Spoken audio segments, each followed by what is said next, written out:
Assalamualaikum warahmatullahi wabarakatuh. Selamat pagi mahasiswa-mahasiswaku. Hari ini kita akan belajar dengan materi audit internal. Sebelumnya saya akan menerangkan rencana pembelajaran semester, di mana deskripsi dari mata kuliah secara singkat yaitu memberikan pengetahuan mengenai audit khusus di dalam lingkungan internal suatu entitas dalam mengevaluasi efektivitas proses pengelolaan, governance, risiko dan pengendalian atau kontrol, serta dapat memberikan nilai tambah atau value organisasinya dengan memberikan jasa assurance engagement dan consulting engagement, di mana capaian pembelajarannya yaitu untuk menjunjung tinggi nilai kemanusiaan dan menjalankan tugas berdasarkan agama, moral, dan etika. Juga menguasai konsep, teoritis, metode, dan perangkat analisa laporan keuangan, auditing, dan perpajakan, mampu menguasai etika profesi dan nilai-nilai kemanusiaan atau humanity value, mampu menerapkan standar-standar pengauditan dan peraturan perundang-undangan yang berlaku terkait dengan audit laporan keuangan, juga mampu menerapkan standar-standar pengauditan dan peraturan perundang-undangan yang terkait dengan audit laporan keuangan. Juga mampu mengambil keputusan secara tepat dalam konteks penyelesaian masalah di bidang keahliannya berdasarkan hasil analisa informatif dan data. Juga mampu melakukan proses evaluasi diri tentang kelompok kerja yang berada di bawah tanggung jawabnya dan mampu mengelola pembelajaran secara mandiri. Capaian pembelajaran mata kuliah ini diharapkan mahasiswa mampu menjelaskan mengenai auditing, perbedaan audit internal dan eksternal audit, juga mampu menjelaskan pedoman profesi audit internal, juga mampu mengevaluasi mengenai efektivitas pengelolaan atau governance, resiko dan pengendalian atau kontrol. Mahasiswa juga mampu merancang kertas kerja audit internal, juga mengembangkan program dan prosedur audit internal, dan pengendaliannya. Bahan kajian atau bahan yang akan kita pelajari yaitu mengenai sejarah audit internal, pengendalian internal, audit pengetahuan, audit program, audit fieldwork, temuan audit dan working paper, pelaporan audit, aktivitas audit, pemilihan dan penyusunan daripada staf, menjelaskan quality assurance, menjelaskan audit lingkungan, menjelaskan fraud, dan menjelaskan hubungan internal audit, external audit dengan direksi serta komite audit. Bahan referensi yang dipakai, kita akan memakai buku Sawyer Internal Audit, juga Hiro Tugiman Standar Professional Audit Internal, dan pendukungnya dengan buku yang dipakai Faiz, pengarangnya Faiz Jamzani. Nah, yang pertama kita akan masuk dulu ke mata kuliah yang pertama ialah sejarah daripada internal audit, definisi internal audit serta perkembangannya. Nah, perkembangan yang pertama kali di masa revolusi industri, di mana industri di Inggris, perusahaan-perusahaan mempekerjakan akuntan untuk memeriksa catatan keuangan. Juga verifikasi audit kemudian berkembang menjadi verifikasi catatan tertulis dan perbandingan angka-angka yang tertera pada jurnal dengan bahan bukti dokumen. Audit internal di Amerika Serikat, di mana perekonomian Amerika Serikat mengalami peningkatan, banyak perusahaan yang mempublikasikan laporan keuangan yang diaudit. Juga audit lebih ditujukan untuk kepentingan para bankers yang mencurigai pelaporan di neraca yang kelihatannya terlalu optimis sehingga memerlukan verifikasi yang independen dan dapat dipercaya. Nah, definisinya apa sih audit internal ini?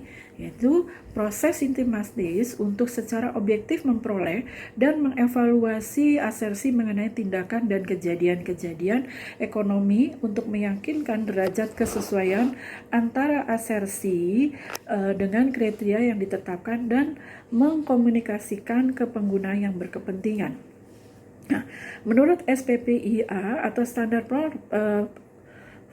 for the Professional Practice of Internal Audit, di mana audit internal ini fungsi penilaian independen yang dibentuk dalam perusahaan untuk memeriksa dan mengevaluasi aktivitas-aktivitas sebagai jasa yang diberikan kepada perusahaan.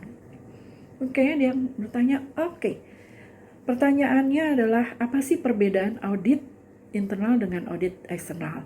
Di mana internal audit konsumennya adalah manajer, terus komite audit. Nah, konsumen daripada external audit adalah pemegang saham dan atau stockholder. Fokusnya internal audit ke business risk, kalau external audit ke risiko laporan keuangan. Orientasinya untuk internal audit ini saat ini dan yang akan datang, atau current dan future oriented. Kalau external audit yang lalu sampai saat ini. Pengendaliannya untuk internal audit yaitu langsung atau direct, external audit tidak langsung atau indirect. Kecurangan bisa langsung didapatkan, tapi untuk external audit tidak langsung. Kebebasannya objektif. Kalau external audit berdasarkan status kegiatannya, proses yang sedang berjalan atau ongoing proses. Untuk external audit yaitu tiap periode akuntansi atau accounting periode. Tujuannya untuk apa? Ya, tujuannya meneliti dan menilai apakah pelaksanaan daripada pengendalian internal ini di bidang akuntansi dan operasi cukup memenuhi syarat, menilai apakah kebijakan, rencana, dan prosedur yang telah ditentukan betul-betul ditaati, menilai juga apakah aktiva perusahaan aman dari kehilangan atau kerusakan dan penyelewengan, juga menilai kecermatan akuntansi dan data lain dalam organisasi perusahaan. Menilai mutu atau pelaksanaan daripada tugas-tugas yang diberikan kepada masing-masing manajemen. Nah, fungsinya menurut Robert Tampu-Bolon yaitu sebagai mata dan telinga manajemen, ya, karena manajemen butuh kepastian bahwa semua kebijakan yang telah ditetapkan tidak akan dilaksanakan secara menyimpang. Menurut Mulyadi, menyelidiki dan menilai pengendalian internal dan efisiensi pelaksanaan fungsi berbagai unit organisasi.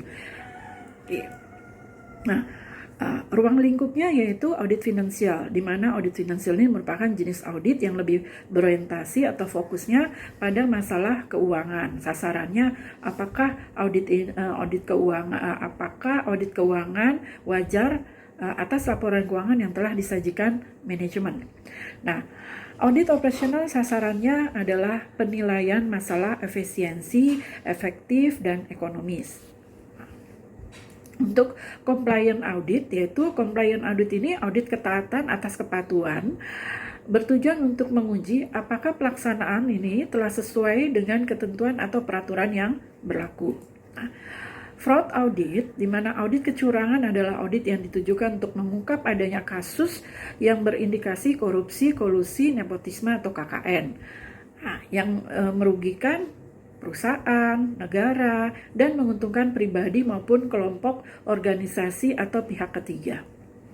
Nah, standarnya ada standar dibagi menjadi dua, standar atribut di mana menggambarkan atribut susunan daripada organisasi dan individu dalam melaksanakan audit internal. Untuk standar kinerja menguraikan tentang hakikat audit internal dan menunjukkan kriteria kualitas kinerja dari pekerjaan yang dapat diukur. Nah, tujuan dari standar profesi ini adalah memberikan bahasan prinsip dasar yang menggambarkan pelaksanaan praktek audit, memberikan suatu kerangka kerja untuk melaksanakan dan mempromosikan secara luas nilai tambah dari audit internal, juga menetapkan standar atau menetapkan dasar untuk melakukan evaluasi atas kinerja internal audit, juga mampu mengembangkan proses-proses organisasi dan operasional. Nah, kode etik sama dengan profesi lain, ada kode etiknya. Audit internal harus menunjukkan kejujuran, objektivitas, kesanggupan dalam melaksanakan tugas, dan memenuhi tanggung jawab profesinya. Auditor internal juga harus menunjukkan loyalitas terhadap organisasi atau terhadap pihak yang dilayani. Namun, tidak boleh secara salah terlibat dalam kegiatan-kegiatan yang menyimpang atau melanggar hukum.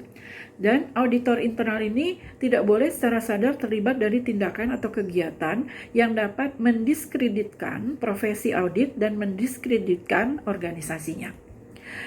Juga dapat menahan diri dari kegiatan yang dapat menimbulkan konflik dan dengan kepentingan organisasinya. Auditor internal juga tidak boleh menerima sesuatu dalam bentuk apapun dari karyawan, klien, pelanggan, pemasok, ataupun mitra bisnis.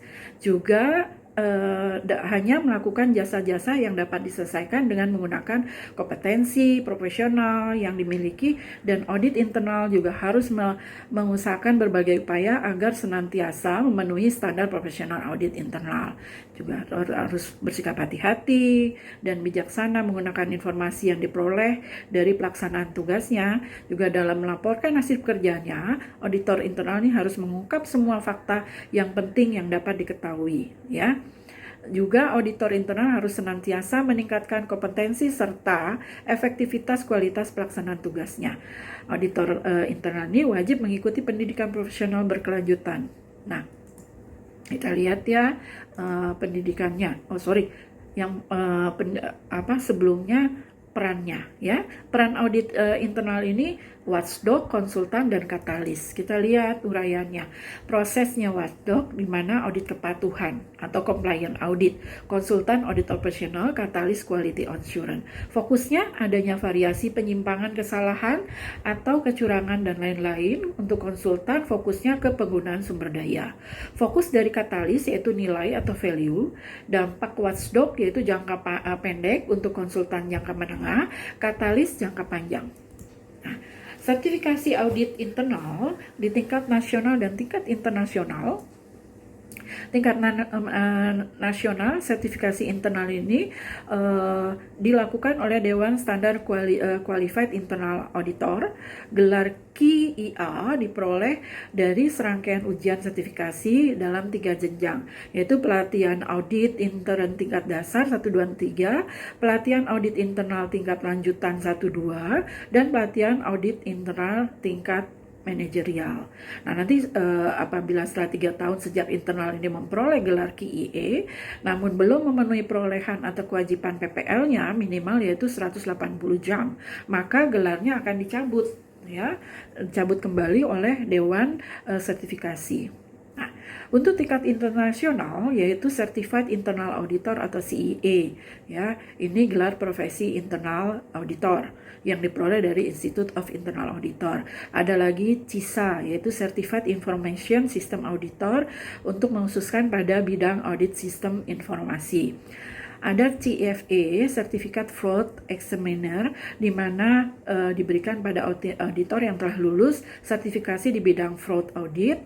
Terus CBA, yaitu Certified Bank Auditor, ini diberikan pada auditor yang mengkhususkan di bidang audit perbankan dan telah lulus ujian sertifikasi. Sampai sini ada yang bertanya? Oke, sampai di sini dulu kita selesaikan kuliah ini. Kita akan bertemu lagi di minggu depan. Oke, kalau ada pertanyaan boleh di minggu depan atau boleh by email ataupun Anda mau Zoom, ya, silahkan. Assalamualaikum warahmatullahi wabarakatuh.